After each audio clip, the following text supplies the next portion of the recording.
Jika ditanya siapa manusia pertama di dunia, sebagai umat Islam kita harus dengan yakin dan lantang mengatakan Nabi Adam. Nabi Adam adalah manusia pertama yang diciptakan Allah di surga dan diturunkan ke bumi bersama Hawa. Demikianlah penjelasan dari Al-Quran, sumber kebenaran. Lantas yang menjadi pertanyaan, untuk apa Allah menciptakan Nabi Adam? Dan apa gunanya manusia diciptakan agar bisa maksimal menjalankan peran sebagai hamba Allah?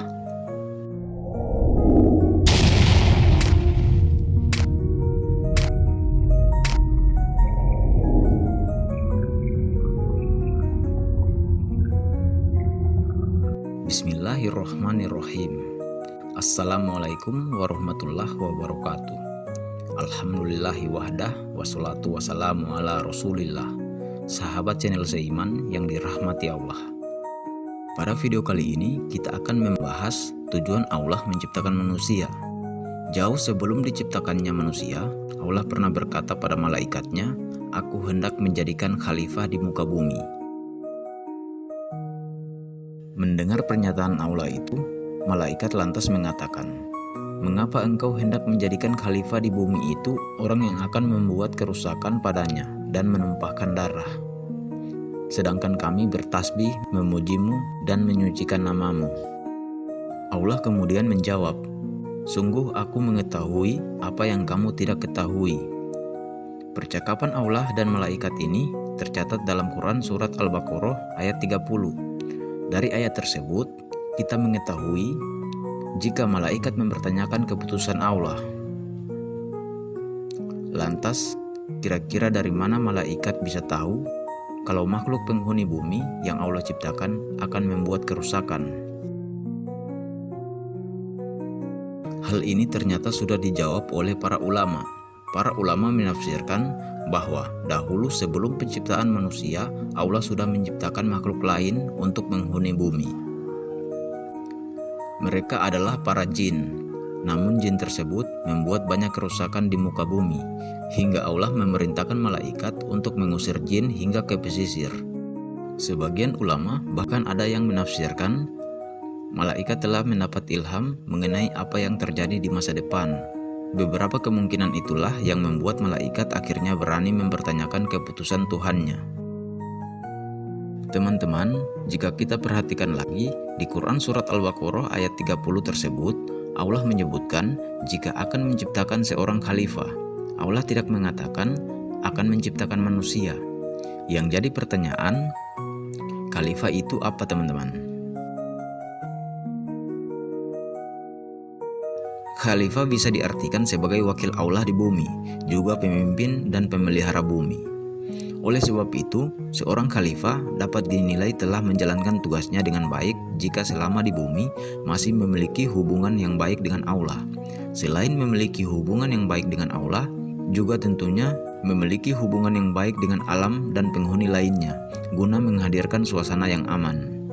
Dan sebagai penegas lagi, tugas khalifah yang sudah disebutkan oleh Allah di Quran Surat Az-Zariyat ayat 54 yang artinya, "Dan tidaklah aku menciptakan jin dan manusia kecuali hanya untuk beribadah kepada aku." Dengan penegasan tersebut, kita telah mengetahui bahwa sejatinya tugas utama manusia sebagai khalifah di bumi adalah untuk beribadah. Terus apa artinya ibadah itu sendiri teman-teman?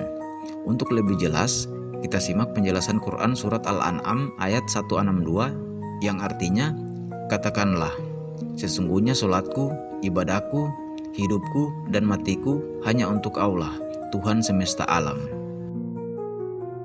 Dari ayat tersebut, kita telah mengetahui bahwa solat dan ibadah merupakan hal yang terpisah. Ibadah memiliki makna yang lebih luas dari sekedar solat. Bahkan kerja, mandi, hingga tidur kita bisa bernilai ibadah jika dipergunakan dan dimanfaatkan dengan benar. Maka dari itu, tidak sepatutnya seorang muslim menyia-nyiakan waktunya. Karena sedetik saja dalam hidup ini, kalau digunakan dengan baik dan benar, akan menjadi modal utama untuk keselamatan di akhirat kelak. Teman-teman yang dirahmati Allah, perintah Allah untuk taat dan menyembah Allah adalah sebagai bentuk kasih sayang Allah agar manusia tidak merugi. Sebagai manusia, kita akan selalu memiliki kecenderungan untuk menginginkan dan menuju pada suatu hal.